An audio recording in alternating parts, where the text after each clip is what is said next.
Hello everybody. Today we're going to be looking at how to make Wattpad covers. So one of the easiest way is to use Canva for it. You can either select a design or make your own design.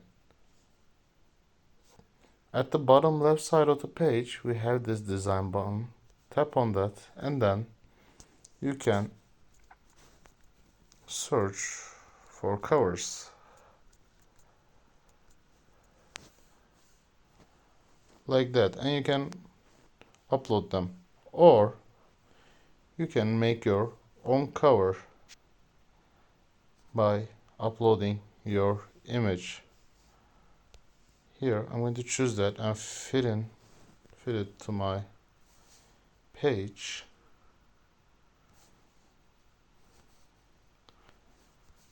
And then I want to add a little bit of text in it.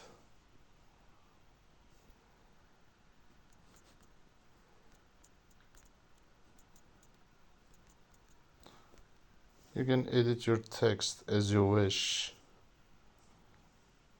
I'm going to make a random cover like that, and then going to download it.